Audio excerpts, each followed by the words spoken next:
బాగున్నారా? మేము మల్లన్నపేట జాతరకు వచ్చాము. మీరు కూడా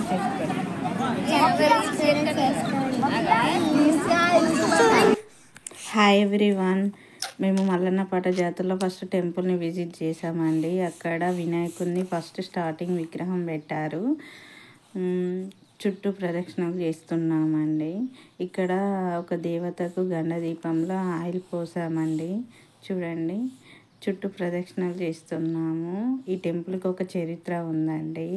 ఇది జైచల్ డిస్టిక్లో దగ్గర ఉంటుంది. మల్లన్నపేట అని. మల్లన్నపేటలో ఈ టెంపుల్ అంటే ఆ విలేజ్లో దొంగలు పడ్డారట. పడితే నైట్కి నైటే ఊరికి దొరకకపోతే గుడి కడతానన్నారట మల్లన్నపేటలో మల్లన్న దేవునికి.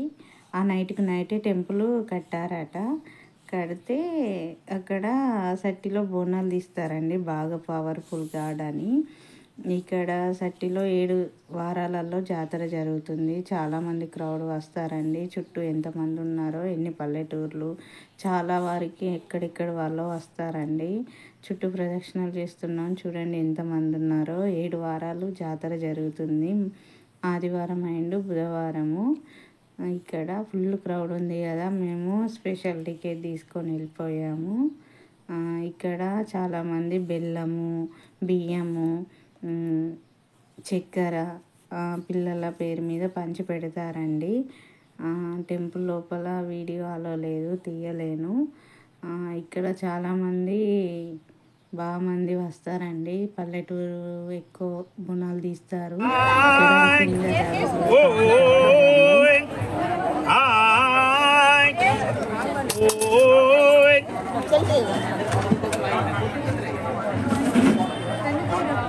ఒడొక్క సేవలు గనగాన గంటలు, ఒడొక్క సేవలు గనగాన గంటలు, ఘనముగా కొలిసేరు మా స్వామి మల్లన్న.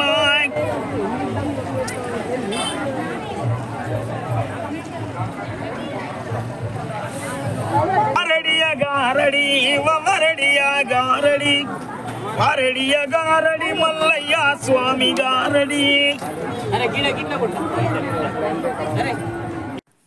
చాలా బాగా పాడారు కదండి. ఇప్పుడు బోనాలు ప్రిపేర్ చేస్తున్నామండి. ఒకదానిలో చూడండి, బియ్యం కడిగి పెట్టాము. ఒకటి బెల్లన్నము, ఒకటేమో వట్టి రైస్లో కొంచెం పప్పు వేసి పెడతారండి. 2 బోనాలు చేస్తారు. ఈ బోనాలు మా అత్తమ్మ వాళ్ళు కూరగాయలు కట్ చేస్తున్నారు. అన్నీ చిక్కుడుకాయ, టమాటా, పప్పు చారు చేస్తారండి. బోనాలను కడిగి ప్రిపేర్ చేసుకొని మంచిగా పూజించుకొని పూలదండలు కట్టుకోవాలండి. చూడండి మొత్తం కడిగేస్తున్నాము. కడిగాక చుట్టూ చూడండి ఎంతమంది ఉన్నారో. ఇది స్కూల్ అండి. మనం 7 వారాలలో స్కూలు ఓపెన్ ఉండదండి, సండే బుధవారం. ఇప్పుడు బోనాలు రెడీ అయ్యాయండి. బోనాలు రెడీ అయ్యాక ఇట్లా పూలదండలు వేసుకొని వెతుకోవాలి. ఒక అతను డోలు కొట్టకుండా ఇట్లా వస్తాడండి. వచ్చి తీసుకెళ్తాడు, గుడి చుట్టూ తిప్పుకొని వస్తాడండి. ఇట్లా 2 బోనాలు తీసుకొని ఆ అబ్బాయి వెంట వెళ్ళాలండి. ముందు ఒక డోలు చప్పుడు చేసుకుంటూ వెళ్తాడండి. ఒక గిన్నెలో పసుపు పోసుకొని బోనాల వెనుక చల్లుకుంటూ వెళ్ళాలండి. ఇప్పుడు గుడి లోపలికి ఎంట్రీ అయ్యామండి.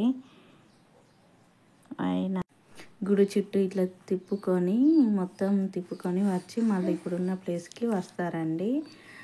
బోనం అంటే గుడి చుట్టూ తింపితే బోనం చెల్లినట్టు దేవునికి. తర్వాత మొత్తం షాపింగ్ చేసి మీకు వీడియో నచ్చితే లైక్ చేయండి, షేర్ చేయండి, కామెంట్